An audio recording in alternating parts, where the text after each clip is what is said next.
હાલો મિત્રો, કેમ છે? હું હિરેન હર્બલ લાઈફમાં તમારું સ્વાગત કરું છું. મિત્રો, તમે જાણો છો આપણા શરીરમાં જેટલા બધા રોગો છે, મોટા ભાગના રોગો, ડાયાબિટીસ, બ્લડ પ્રેશર, મોટાપણું, શરીરની પાચન શક્તિ, પચવું નહીં, પછી અનેક એવા રોગો છે કે જે રોગોને દૂર કરવાની શક્તિ આપણા શરીર પાસે છે જ.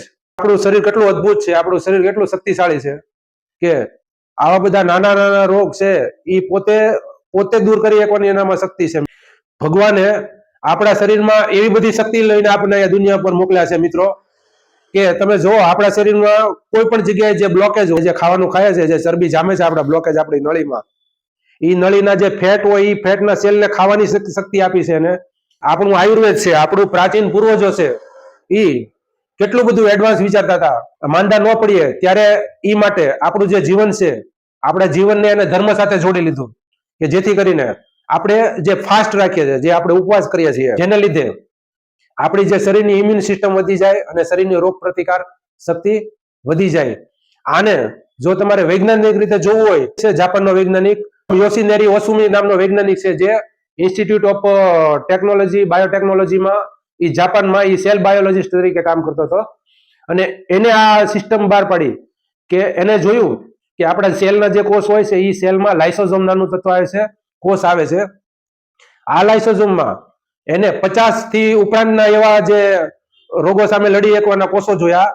શરીરની જેટલી ખરાબ સિસ્ટમ છે, જેટલા ખરાબ સેલ છે, એને ખાઈ શકવાની તાકાત રાખે છે મિત્રો. આ લાઇસોઝોમ એ ક્યારેય એક્ટિવ થાય છે કે જ્યારે આપણું શરીર આપણું ખાલી પેટ હોય. આપણે રોજ સવાર બપોર સાંજ એકલું ખાધા જ રાખે છે, બરોબર? એ ખાવા રાખવાથી આપણા જે આ શરીરના જે સેલ છે, એ સેલને ખાવાનું તો મળી રહે છે, પણ ઓલા જે ખરાબ સેલ છે એ એમને પડ્યા રહે છે. અને જો ખાવાનું બહારથી એને બંધ દેશું, આપણે સેલને ખાવાનું બંધ રાખવાનું કરશું, તો એ સેલ પોતે જાગૃત થાય છે અને જે ખરાબ સેલ્સ હોય છે એને ખાવાની કોશિશ કરે છે, જેને આપણે ઓટોફેજી તરીકે ઓળખીએ છીએ. એટલે ઓટોફેજી એટલે ઓટો એટલે આપોઆપ, અને ફેજી એટલે પોતાને ખાવું. આપોઆપ પોતાના શરીરને ખાય છે એને શું કહેવાય છે? ઓટોફેજી. આ ઓટોફેજી ત્યારે જ જાગૃત થાય છે જ્યારે આપણે ઉપવાસ રાખીએ. આપણે દિવસમાં ઉપવાસ રાખતા હોય, અઠવાડિયે ઉપવાસ રાખતા હોય, મહિને ઉપવાસ રાખતા હોય, તો આ ઓટોફેજી છે, શરીરની જે રોગને દૂર કરવાની જે શક્તિ છે, એ જાગૃત થાય છે મિત્રો.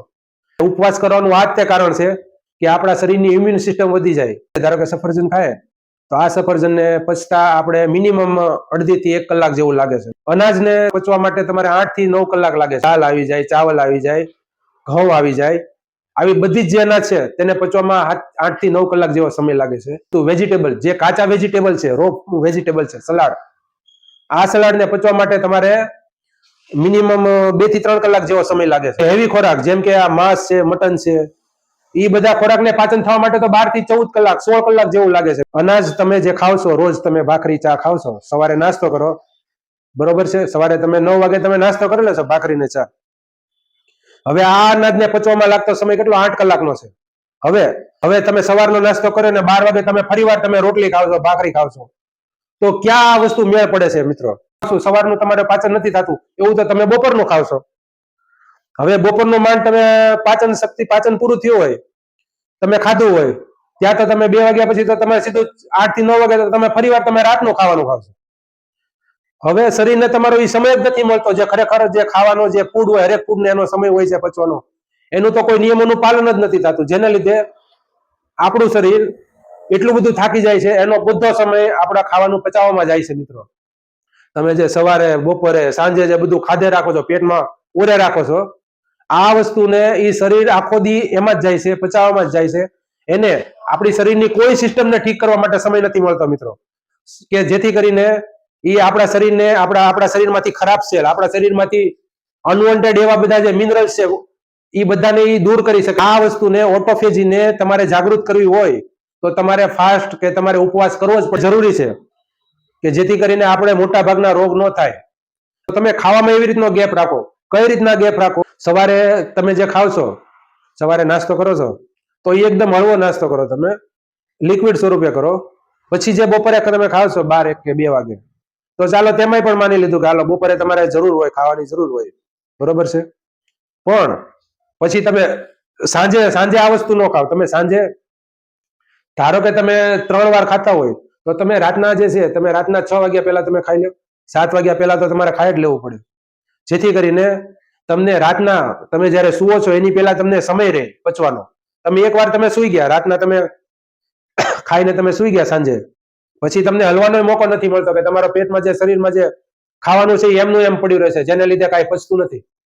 તમે ધારો કે રાતના 8 વાગ્યા પછી તમે ખાવશો, તો એ 8 વાગ્યા પછી તમે જે ખાવશો એને પચવા માટે મિનિમમ 7 થી 8 કલાક જોઈએ. હવે તમે ખાઈને તમે 9, 9:30 કે 10 વાગે તો તમે સુઈ જાવશો, તો તમારા શરીરમાં જે ખોરાક છે એ એમનો પડ્યો રહેશે. અને શરીરની જે પેલી સિસ્ટમ મેં તમને કીધી ઓટોફેજી, જે શરીરના જે સેલ છે એ ખરાબ કોષોને ખાવાની જે પ્રક્રિયા છે એ તમારી જાગૃત થતી જ નથી. તમારું શરીર આખો દિવસ આ પચાવવામાં ને પચાવવામાં જ રહેશે, તો એ ક્યાંથી તમારા એ શરીરને ઠીક કરી શકશે મિત્રો. તો તમે એક એવું નક્કી કરો કે બની શકે તો દિવસમાં તમે 2 વાર ખાઓ, સવારે 1 વાર ખાઓ અને બપોરે ખાઓ. અને રાતના જે છે એ બની શકે તો તમે એવોઇડ કરો મિત્રો. ધારો કે તમે એવોઇડ ન કરી શકો ખાવાનું, તો તમે રાતના એવું કોઈ ખજૂરવાળું દૂધ છે કે એવું મિલ્ક શેક કેવું તમે પી લો, જેને લીધે આપણે રાતના જ્યારે હોઈએ છીએ તો આપણા શરીરને એવો શ્રમ ન પડે પચવામાં, કે જેથી કરીને એ ખાવાનું પચી જાય તરત, અને ખાવાનું એમને આપણા પેટમાં આખી રાત ન પડ્યું રહે. જે આપણું જે ખાવાનું આખું રાત આપણા પેટમાં પડ્યું રહે ને એ ખરેખર શરીર આપણું ધીરે ધીરે ફેટમાં રૂપાંતર કરે, એની ચરબી રૂપે જમા કરે છે મિત્રો. તો મિત્રો તમે જુઓ, તમે સાંજનું કદાચ જો તમે એ સિસ્ટમ નક્કી કરી કે સાંજનું ખાવાનું એવોઇડ કરવું, તો તમારા 50% રોગ છે શરીરના એ તમારા એની મેળાઈ તમારા દૂર થઈ જશે. આ ઓટોફેજી છે એ તમારું જાગૃત થવાથી મિત્રો. બીજી વાત કે તમે એક દિવસ એવો અઠવાડિયામાં રાખો કે એક દિવસ તમારે ફાસ્ટિંગ રાખો. તમે ખાલી પાણી ઉપર રહ્યો કે એવા માત્ર શેક ઉપર રહ્યો કે જેને લીધે આખી શરીરની સિસ્ટમ ઠીક થાય. તમને પેટમાં દુખશે, તમને એમ પેટમાં ગલુડિયા જેવું આમ બોલશે કે હાલો ખાઈ લઈએ, પણ આ મિત્રો શરીરની સિસ્ટમ છે ઠીક કરી શકવાની. આપણું શરીરની હરેક સિસ્ટમને ઠીક કરતું હોય, જેને લીધે આપણે થોડુંક એમ થાય કે હાલો પેટમાં દુખે છે, આ દુખે છે, પણ ખરેખર તો કાંઈ નહીં થાય મિત્રો. તમે એકવાર તમે શરૂ કરો, અઠવાડિયામાં એકવાર તમારે ફાસ્ટ રાખો. બની શકે તો અઠવાડિયામાં ન થાય તો 15 દિવસે એકવાર રાખો મિત્રો, બરોબર છે. પણ એકવાર તમે ફાસ્ટ જરૂર રાખો. દિવસમાં તમે 2 વાર ખાવાનું રાખો, એક સવારે અને એક બપોરે. અને બની શકે જો તમે એવી કોશિશ કરશો રાતના એવોઇડ કરવાની, તો તમે જોજો મિત્રો તમને કોઈ દિવસ રોગ નહીં થાય. આ વસ્તુ તમે જૈન ધર્મમાં છે, આપણા ગુજરાતના જૈન ધર્મમાં એ 100% સાચી છે મિત્રો, કે રાતના તમારે વસ્તુ ખાવી ન જોઈએ.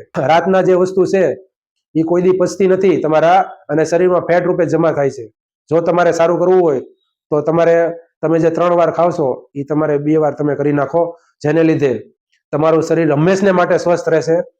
આપણા ભગવાને શરીરને આપણે સ્વસ્થ રાખીને જ મોકલ્યું છે, અને તેને સંભાળવાની જવાબદારી આપણી છે મિત્રો. તો તમે સમજ્યા કે ઓટોફેજી શું છે, તમારા શરીરની જાગૃત કરવી હોય તો તમારે ફાસ્ટ રાખવું પડે, તમારા શરીરને તેને આરામ આપવું પડે, કે જેથી કરીને તમારું શરીર એને ઠીક કરી શકે મિત્રો. તો આ વાત સમજજો કે શરીર એટલું કેપેબલ છે કે જો તમે એકવાર ખાઓ તેમાંથી 100% શક્તિ મેળવે છે, 100% એનું પાચન થાય છે, જેના લીધે શરીરની સિસ્ટમ આખી ઠીક થાય છે. મિત્રો આ વસ્તુ ખાસ સમજજો કે વધુ વાર ખાવાથી શક્તિ નથી મળતી, પણ શરીરની માટે જે કેટલું જરૂરી છે, તમે એકવાર ખાઓ તો એ 100% તમારું પાચન કરશે. તમને આ વિડીયો ગમે, તમને આ વસ્તુ સમજાય તો તમે શેર કરજો લોકોને, કેમ કે આ વસ્તુ બહુ જરૂરી છે. લાઈક કરજો અને સબસ્ક્રાઇબ કરજો. આ સાથે હું હિરેન, જય હિન્દ, જય ભારત.